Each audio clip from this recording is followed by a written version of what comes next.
अस्सलाम वालेकुम। उम्मीद है जी आप सब ठीक ठाक होंगे, खैर आफियत से होंगे। अल्हम्दुलिल्लाह मैं भी ठीक हूँ आपकी दुआओं के साथ। तो जी जनाब, आज मैं आपसे शेयर करने वाली हूँ बहुत ही ज़बरदस्त सी गुड न्यूज़, जो कि रिसेंटली यूके गवर्नमेंट ने अनाउंस की है उन सब के लिए जिनके माइंड में अक्सर यही सवाल रहता है, यार मैं तो तलीम याफ़्ता नहीं हूँ, मेरे पास तलीम नहीं है। अगर तलीम है तो बहुत ही कम है जो यूके जाने की रिक्वायरमेंट्स को फुलफ़िल नहीं कर रही है। और मुझे इंग्लिश भी नहीं बोलनी आती है, मुझे आइल्ट्स करना पड़ेगा एंड ऑल दैट। तो इसके लिए आपको परेशान होने की ज़रा सी भी अब ज़रूरत नहीं है, क्योंकि यूके गवर्नमेंट ने एक ऐसा वीज़ा अनाउंस किया है जिसमें कोई भी यूके आ सकता है। आए आप तलीम याफ़्ता हैं, तलीम नहीं है आपके पास, आपको इंग्लिश बोलनी आती है, नहीं बोलनी आती है, इस वीज़ा कैटेगरी में कोई भी अप्लाई कर सकता है और ईज़िली अप्लाई कर सकता है। इसमें ना तो आपको कोई डिग्री चाहिए इस वीज़ा के रेलेवेंट, और ना ही आपको आइल्ट्स की रिक्वायरमेंट फुलफ़िल करनी है। इसमें सिर्फ़ आपको एक स्पॉन्सर ढूँढना है, और इस वीज़ा का नाम है religious visa, temporary religious visa, जो कि 2 साल का है। इस वीज़ा के लिए कोई भी रिलीजियस पर्सन अप्लाई कर सकता है, तो आपका कोई भी रिलीजियस हो, आया आप मुस्लिम हैं, हिंदू है या क्रिश्चियन, किसी भी रिलीजन से आपका ताल्लुक़ है, आप सब अपने रिलीजियस बेस पे इजीली यूके आ सकते हैं विद योर स्पाउस और डिपेंडेंट। ये वीज़ा वो लोग भी अवेल कर सकते हैं जो यूके स्किल वीज़ा या स्टूडेंट वीज़ा अफोर्ड नहीं कर सकते हैं, पर उनका ड्रीम होता है कि हम लोग यूके जाएं। तो अच्छा जी, जैसे कि आपको रिलीजियस वीज़ा के नाम से आइडिया हो ही गया होगा कि आपने मज़हब के रिलेटेड किसी भी काम में अप्लाई करना है, किसी भी काम में अप्लाई कर सकते हो। अगर आपको यहाँ पे मस्जिद, कोई भी मंदिर, गुरुद्वारा या चर्च स्पॉन्सर करता है, इवन कोई ऑर्गेनाइजेशन भी स्पॉन्सर करती है जो रिलीजियस एक्टिविटी करवाती है, तब भी आप यहाँ आ सकते हैं। इसकी रिक्वायरमेंट्स में फ़र्दर ये नहीं है कि आप मुअज़्ज़िन हो या कुरान हिफ्ज़ किया हुआ हो, या आपके पास इसके रेलिवेंट कोई डिग्री या कोई एक्सपीरियंस हो। नहीं है, सच कोई भी रिक्वायरमेंट नहीं है। इसकी रिक्वायरमेंट में सिर्फ यही है कि आप सिर्फ अपनी रिलीजियस एक्टिविटीज़ करने में इंटरेस्टेड होने चाहिए, और आपकी जो एज है वो मोर देन 18 ईयर्स, यानी आप 18 साल से ज़्यादा उम्र के होने चाहिए बस। और इस वीज़ा कैटेगरी की अच्छी बात आपको मैंने पहले भी बता दी है कि इसके लिए आपको कोई इंग्लिश की रिक्वायरमेंट नहीं चाहिए, आपको कोई डिग्री नहीं चाहिए, आप अपने बच्चों के साथ, अपने बीवी बच्चों के साथ, डिपेंडेंट के साथ आ सकते हो यूके में। और इसका और भी एक फ़ायदा है कि आप इस वीज़ा को एक्सटेंड भी करा सकते हो अगर आपका स्पॉन्सर एक्सटेंड करता है। अगर तो आप वीज़ा स्विच भी करा सकते हो। अगर आपका दिल करता है कि नहीं, मैं इस ऑर्गेनाइजेशन के साथ, इस मस्जिद के साथ या गुरुद्वारा के साथ, चर्च के साथ या मंदिर के साथ मैं काम नहीं करना चाह रहा हूँ, मेरा माइंड चेंज हो गया, मेरा इंटरेस्ट चेंज हो गया और मैं किसी और कंपनी को ढूंढना चाह रहा हूँ, किसी और स्पॉन्सर को ढूंढना चाह रहा हूँ, अगर वो आपको मिल जाती है तो आप अपना वीज़ा स्विच भी करा सकते हो। और ये वीज़ा जैसे कि 2 साल का है, टेम्परेरी वीज़ा है, डायरेक्ट आईएलआर की तरफ नहीं जाता है। बट अगर आप यहाँ आकर इस वीज़ा को स्विच करते हो, सबसे पहले तो आपने माइंड में ये रखना है कि ये 2 साल का वीज़ा तो कोई बात नहीं, लेकिन हमें पाकिस्तान से, अपनी कंट्री से निकलना है, यूके जाना है, और यूके तो पहुँचे, बाकी काम जो है बाकी हम फर्दर वहाँ जाके देखेंगे। 2 साल का वीज़ा तो अवेल करें, बाकी बाद में हम वहाँ जाके स्विच करा लेंगे, और ये ईज़िली स्विच हो जाता है। तो पॉइंट की बात कर रही थी मैं कि 2 साल का वीज़ा है और ये आईएलआर की तरफ नहीं जाता है। तो हम वीज़ा स्विच करवा कर उसमें अपनी कंपनी के साथ या स्पॉन्सर के साथ 5 साल गुजार कर फिर आईएलआर की तरफ जो है ना अप्लाई कर सकते हैं। और ये वीज़ा इजीली मिल जाता है, और काफ़ी लोगों को स्पॉन्सरशिप मिले भी हैं रिलीजियस वीज़ा कैटेगरी पे। तो सबसे पहले आपने देखना क्या है कि आपको सिर्फ स्पॉन्सर ढूंढना है, सीओएस आपके पास होना चाहिए।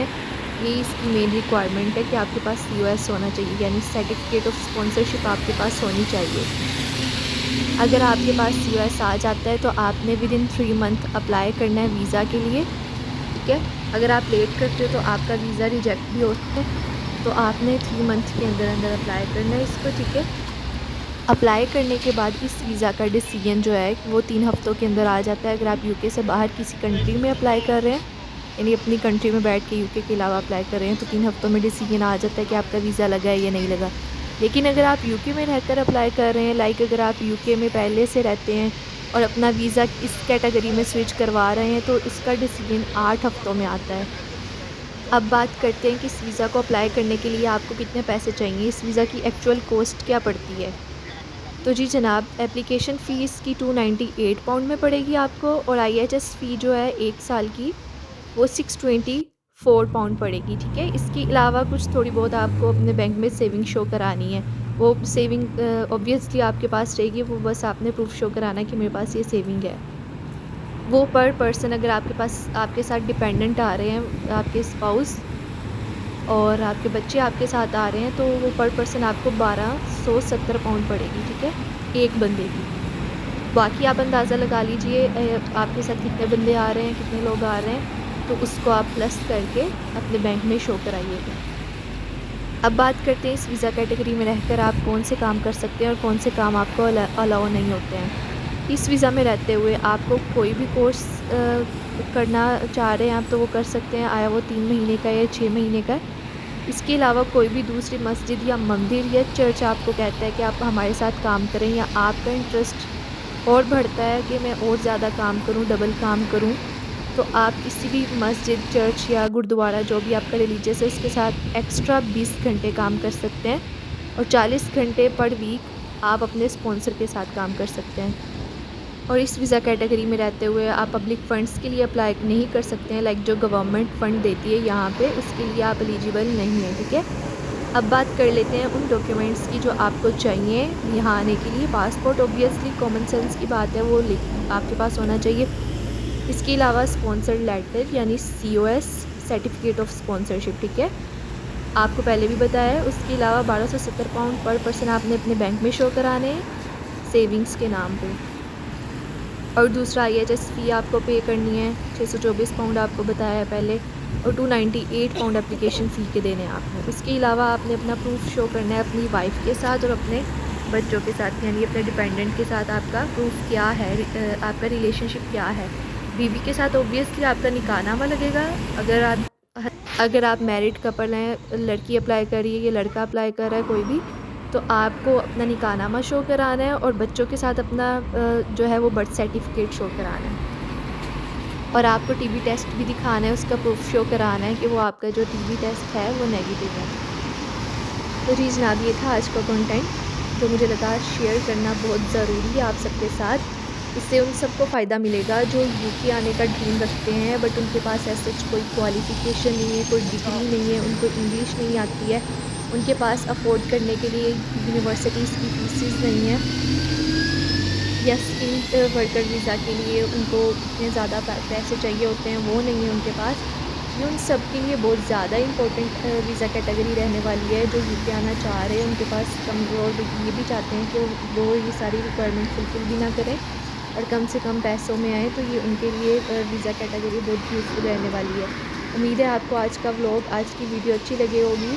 अपना फ़ीडबैक लाज़मी दीजिएगा कमेंट सेक्शन में। मेरे चैनल को लाइक और सब्सक्राइब करिएगा, ये मेरी मोटिवेशन ज़रिया है। अगर आप मेरे चैनल को सब्सक्राइब करेंगे, ऑब्वियसली मुझे मोटिवेशन मिलेगी और मैं अपना और अच्छा कंटेंट लेकर आऊँगी आपके साथ, और जो आपसे बहुत ज़्यादा यूज़फुल इन्फॉर्मेशन शेयर करने वाली होगी वो मैं आपसे ज़रूर शेयर करूँगी। मिलते हैं नेक्स्ट व्लॉग में, तब तक के लिए अपना ख्याल रखिएगा, मुझे दुआओं में याद रखिएगा हमेशा की तरह। बाय।